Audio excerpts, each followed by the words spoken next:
See, plenty problems they Ghana. Where one problem is there right now be the LGBTQ bill. Fight. It be fight. Parliament say president sign. President to say I no go sign. Well, is he acting according to the constitution? Is he allowed to do that? We are about to go into all of that right here on Sauce and Pepper.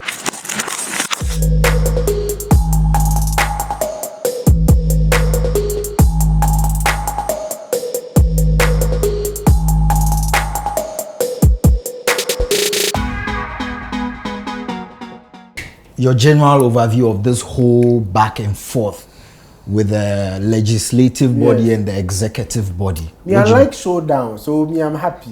If like there's no showdown, letter. I think the letter. I didn't ask you a question. Then you can't tell it. The part of the letter that makes the showdown nice for me is the cease to desist part that was written. Yeah. Because when Bagbin said that part, you could see that his heart was pained. Me right now, my best politician in Ghana here is Bagbin. But he has always been the best. Like our best because he's very straight. Charlie, the man likes violence. Hey, when they say suffers violence and by force, yeah, that's he's the one. Yeah, man. Right. He doesn't play. Okay, now what my general overview, that's what you asked. Yes, so let me answer the question. Very well. Your general overview then. Look, on a more serious note, I think that this thing is raising questions about due process, rule of law, constitutional interpretation of powers that people think they have, and where your power ends, someone's begins, and all of that. And with the arms of government, we've always had these issues. It looks like it never really affects the judiciary. The judiciary is like, the DBs of this our three arms of government. They are never in any problem. They are always carrying themselves when they come. They just maybe because they are custodians of the law, so their standards are high. And I think it's also because they are not a political institution. They are not political institutions, so they are not influenced by this. The noise and things around the two doesn't affect them. And they are supposed to remain just neutral. And fair, neutral. Okay. So in this particular case, as I said, look, we want to see how it plays out. I am secretly happy that Parliament is biting back, because the executive through the president is giving lots of powers, and usually Parliament is the one at the diminished position most of the time, because the executive, just as their name suggests, takes action. They spend the money, they implement laws.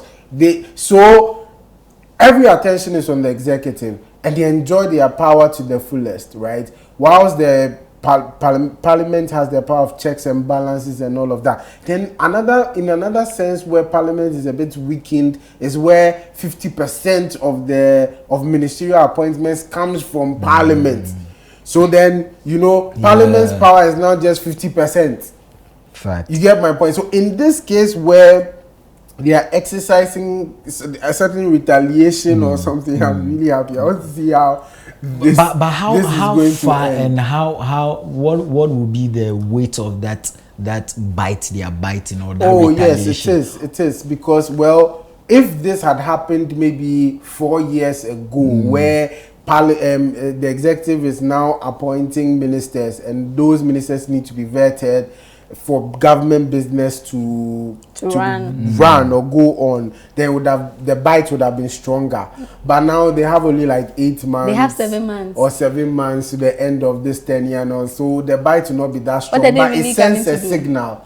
It sends a signal. So that's my initial comments on it. The other thing is maybe where merit is, like the letter that was written to Parliament. I think we need to give that background, because from all the things I've said, people will not know. If you've not followed the story, you will know that Parliament. So say will help us with that. So this whole thing started because of the Human Sexual Rights and Family Values Bill. LGBTQ. Which Ghanaians the LGBTQ bill. Okay, so Parliament has successfully, after so many edits to the bill, passed it. And as usual, per constitution, it has to go to the presidency for him to assent or what's that? Reject. If he rejects it, he can pass it on to the Council of Elders. They will pass their comments on it and they bring it. Council of State. It's not a village. Council of State. They bring it back to the Parliament, and Parliament can actually still, like, if they get 2/3 of the House, they can actually still pass it, even if the president says into no. law. Yeah, pass it into law, even if the president had said no, I don't want it. They need 2/3. So this is where the thing comes from. So when how do you call it? They passed it as usual. The clerk of Parliament has been trying to transmit. I mean, I'm like explaining the transmit as send. Right. I'm sending it to you. If it transmits, then we can blame it on the internet. But it's not transmit. So he's been trying to send it to the presidency, and then we saw a letter. I think the beginning of this week, right? 18th March, Monday. Yeah. There was a letter that says, transmission of the Human Sexual Rights Bill 2024. It has come to the attention of the office that while the president and other senior officials of the presidency were at Peduasi for a cabinet retreat on Thursday, 14th March, you attempted to submit the Human Sexual Rights and Family Values Bill to Jubilee House for the president to signify his assent or otherwise to the bill. The office is aware of 2 pending applications for an order of interlocutory injunction. Please, a lot of people can explain. Both filed on 7th of March. I won't say the details, it's too much. Like by individuals of this country. So like there are individuals in this country who have filed an injunction that the president should not as an assent to the bill. Okay. Because they claim it has like human rights stuff on there. So that is it. The Attorney General has, by letter dated 18th March, informed the president that he has been duly served with both applications and has advised the president not to take any step in relation to the bill until the matters raised by the suits are determined by the Supreme Court. It is therefore would be improper for you to transmit the bill to the president and equally improper for the office to receive the bill until the Supreme Court determines the matters raised in the suits. Indeed, it is settled law that during the pendency of an interlocutory injunction application, the status quote co-ante ought to be preserved and no action should be taken that would result in prejudicing the injunctive relief sought and undermine the authority of the court. So, the part of the letter that's going to be pissed is when they were at cabinet retreat and to bring us what exactly. we are still going to IMF. So this is what brought the whole bill. So they are saying the presidency cannot accept the bill because 2 Ghanaian citizens who love us so much are saying if we pass this bill, we'll be infringing on the rights of some Ghanaians, and someone to say it's family law. Like the suit is a lot of rights, and I haven't read like all the suits, but I know the summary of the suit. So AG is the one who says the president should not take action, right? Now the question is, why wouldn't the president accept the bill? Because you can accept the bill and not take action, and then write to say I have accepted your bill, but unfortunately due to A, B, C, like what you have stated, I cannot take an action until Supreme Court sits on this. That's where you have given Parliament the reference they deserve. But to feel that you have the power to tell you that it's that thing you want to bring, don't bring it at all. Cease and desist from putting it in the car and driving to my gate. Like, who gave you that power? But see, my analysis of this thing is the executive has shown before now, and sometimes when politicians do things, it's like, I don't know how to put it. I didn't read the cease. So I said, in the circumstance, you are kindly requested to cease and desist from transmitting the bill. What to do and what not to do. And you think Bagbin will sit down and... you can not. I want to see the kind of grandfather... you were making a point about politicians. So I'm saying that some of the politicians think that they downplay our intelligence because you see, I can tell you, from my analysis of things that the executive and the presidency have been finding ways to dodge this thing, even since when the discussions were going on in Parliament.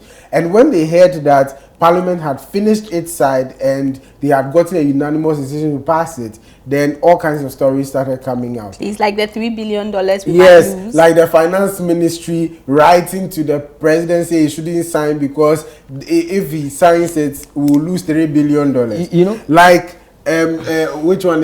Like 2 people mysteriously going to Supreme Court, and then the attorney general not even waiting a day or 2, writing straight to the president, advising him. Plenty things have happened of legal ramifications have happened in this country. Attorney general has not written to the president to advise him on anything. Then the third thing is this one. That so he doesn't want any burden put on him in the eyes of public opinion. That parliamentarians can say, oh, especially some judge, because I know he will do that. The thing is sitting on the president's table and your president is not signing it. Knowing the kind of cultural setting we are in, and then looking at the period we are in, which is towards election, the president doesn't want that burden at all. So you know what? You don't bring it at all. And even hearing your submission, it then feeds into some school of thoughts that says that they are actually puppet masters who are actually running the show, and they are just puppets. And if that is the case, what does this do to our sovereignty as a nation? Privacy. That is what annoys me. Okay. You see, because seriously, me, I don't care what people do in the secrecy of their bedrooms. Once it doesn't affect me, a third party. I mean, I can stretch that argument to so many things. One of my law professors in the University of Ghana said that people. So when you stretch the arguments against people practicing this in the glare of how do I put it? Whilst we witness it, it's them infringing on our rights because we have been socialized to understand a certain type of sexuality as the normal one, and that you seeing an abnormal one makes you cringe. And so in the process of you cringing, that's your right and your sensibilities being trampled upon. So you switch it, right? Those are extensions. I'm talking about health issues that come from it and all of that. I won't even go there. My point is what people do in the secrecy of their bedrooms has not. And frankly, I think that we can be using legislative power to deal with so many other things that are more important.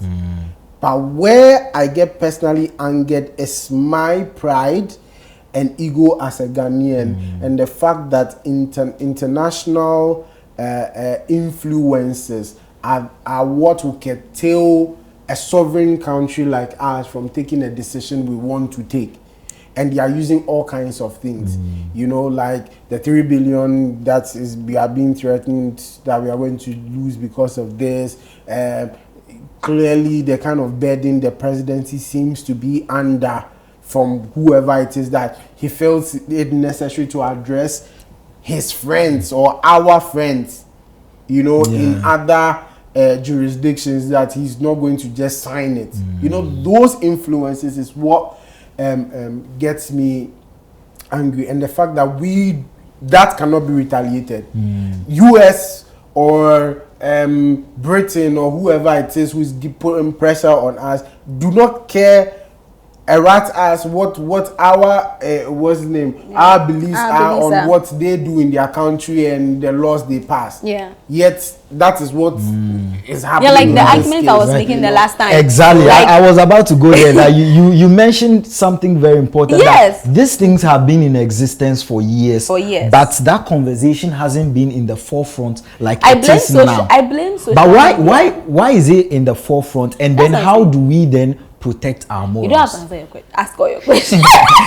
so just bundle it for me. You know, why this conversation in the forefront, and then how do we protect our morals?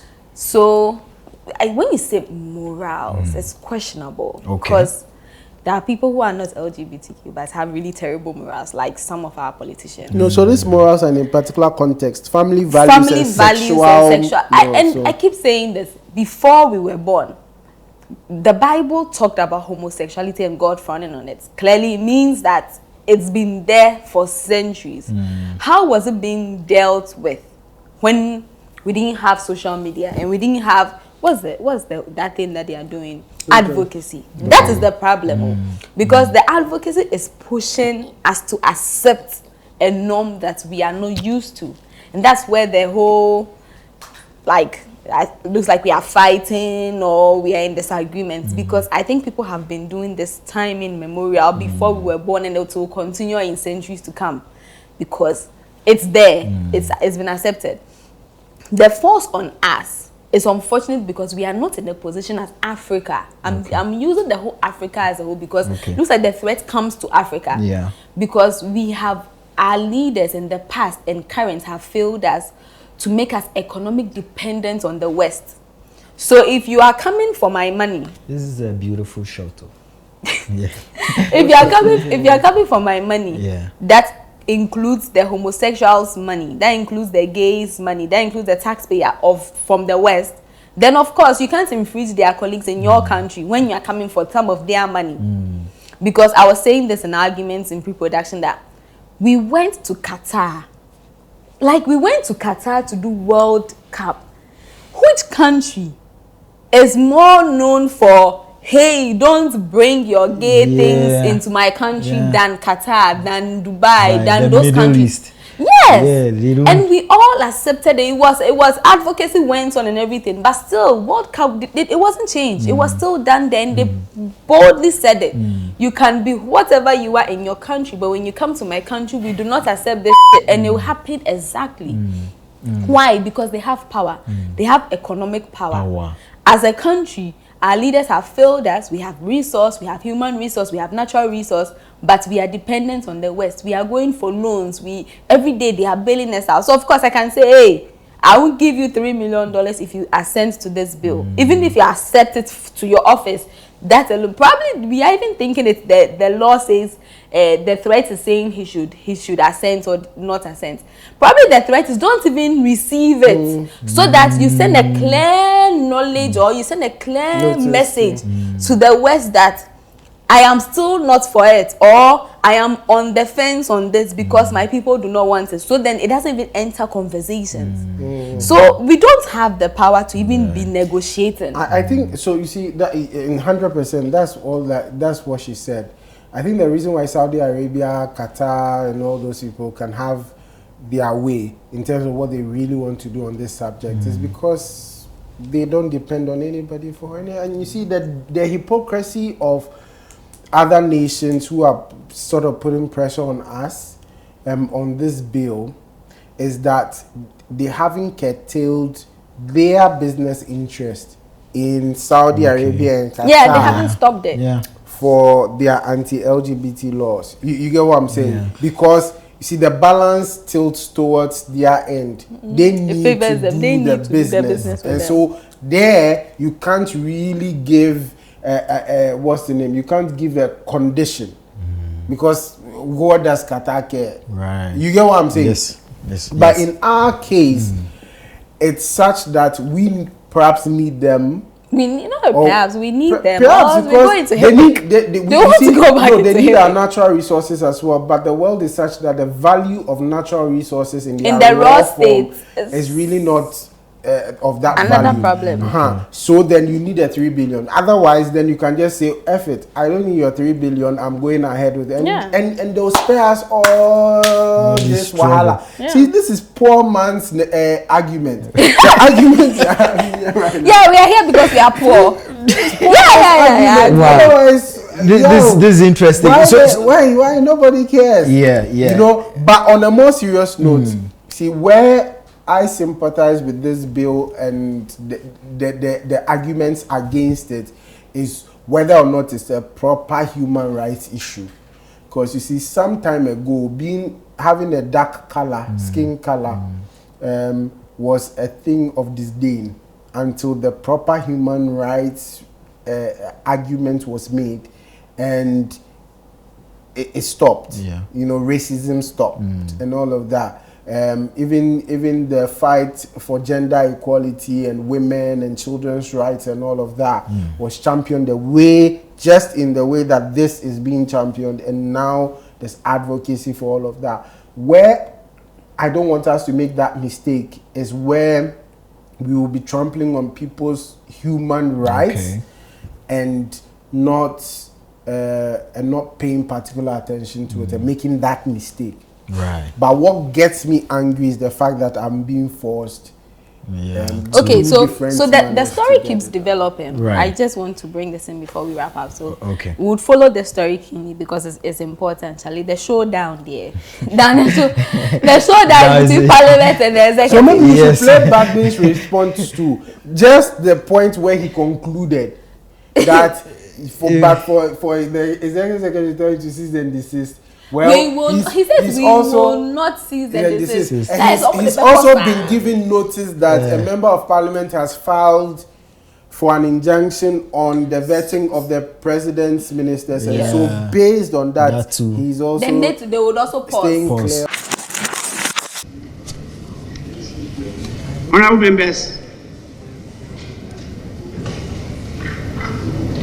the Parliament of Ghana will comply with the existing legal frameworks and reject the attempts by the Executive Secretary of the President through his contemptuous letter to instruct the Clerk to Parliament, an officer of Parliament whose position is recognizably under the Constitution. We shall not cease and desist.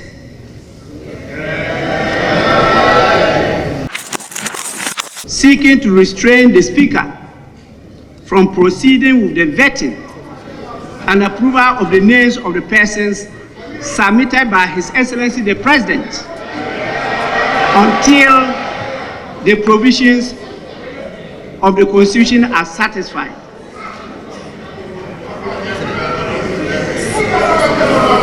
Honorable members, in the light of this process, the House is unable to continue to consider the nominations of His Excellency the President, to use the language of the Attorney General and Minister for Justice, quote, in the spirit of upholding the rule of law, unquote, until after the determination of the application for interlocutory injunction by the Supreme Court. It looks like this fight is not coming to an end. So the AG has come to say that Bagbin's last statement that there's a interlocutory injunction on the vetting of ministers is not entirely true, because it's just a writ that has been sent to them and the injunction has not yet been filed. So he's like encouraging the Speaker not to take that position. Of course, but you see that's the fun thing about our three arms of government. You can only suggest. That is why the cease and desist, the tone, you see, communication is important. The tone of the message to Parliament is what has sparked this. Right. And then Parliament says this is not the first bill that is pending the President's action. There are 3 bills sitting with the President's pending action. And so this is like boiling up, and then it's gone on top. So now it's overflowing, and they're overflowing because the tone of the message was like, I'm commanding you when I am an independent, an independent body of you. So that's why our problem is. So the cease, that's what I'm saying. When he said the cease and desist, but you could see he was pissed, and he has every right to be pissed, because why are you telling me not to do my work when the Ghanaian has voted for me? The Ghanaian, and we can sit here and talk. There are so many Ghanaians who are for this bill. And there are so many Ghanaians who are on the fence for this bill, and there are so many Ghanaians who are against this bill. Yeah, I think, so if majority of parliament, majority will be for it because of our mindset and our culture. Exactly. Yes. So you are preventing them from doing their job. Yeah, religious reasons and all of that. Yeah. So I want us to wrap up. In wrapping up, whatever you have, you can add that. But how then do we preserve our morals if we do not have these economic powerhouse? 99% of your population that are religious should stop stealing at work. That's what I was saying. Wow. That's just besides the point. I kept saying, if you don't need the grants you are asking for from like these people who are advocating it, then you go ahead and you pass a bill that protects your culture, your morals, and all of that. See, LGBTQ will continue to divide opinion in the world. That's why even UN hasn't identified as a human right yet, because universal human right yet, because it has to be accepted by everybody as a human right. And once you have the people from the Gulf region who are religious states and all, it will be difficult. Even in the African setting, it will be difficult to accept that it is universally accepted as human right. I want to find out how is Uganda surviving? Yeah, well, they are feeling the economic repercussions of it. And it's just like how the Bible said, when the mark of the beast comes. So it's almost like you collect it and then you eat free. Yeah, you eat free. Because even one of their ministers were refused visa. Nigeria also has a very strong anti-LGBTQ law. Why is theirs not making like so much? It's sometimes the way we do, because in Nigeria today you can't go and pronouncedly be gay. They criminalize LGBTQ. So why is it that? Maybe it's because they did it long ago before. Yeah, because as time goes on, it's becoming stricter and stricter. It's gotten to a point. You see what Dave Chappelle said. Dave Chappelle always gets into trouble with people of this community, the rainbow people, the rainbow community.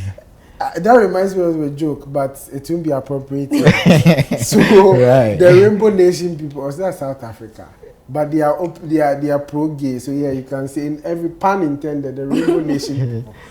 You know, he always has problems with them because he feels that the advocacy for LGBTQ and all the alphabet has gotten so intense that it's overshadowing the advocacy for race, gender, and all of that.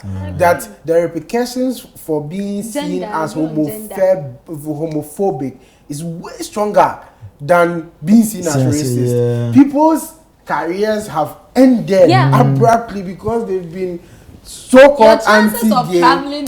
Can be shattered compared to people who have been racist. Wow. So you see, that's his point. You know? And advocacy. I think the advocacy is extremely strong. Charlie, you think that pushing the agenda. Well, someone will say it's life and death for the people who are, but Charlie, it's like, look, let's just leave people to be whatever they do in their houses. For me, it will be advocacy that will be the thing. That, like, for example, if you force it into the curriculum of my daughter, which they almost did, that will be a problem. But Charlie, whatever you do in your house, it's your business. So do you think we are being too soft as a country on this bill? Let us know your thoughts on this whole issue of LGBTQ bill. And whilst you're doing that, let's know your thoughts on Parliament against executive, the showdown. And and whilst you are doing that, don't forget to subscribe, disrupt on all platforms. This has been Sauce and Pepper. We hope you enjoyed this episode.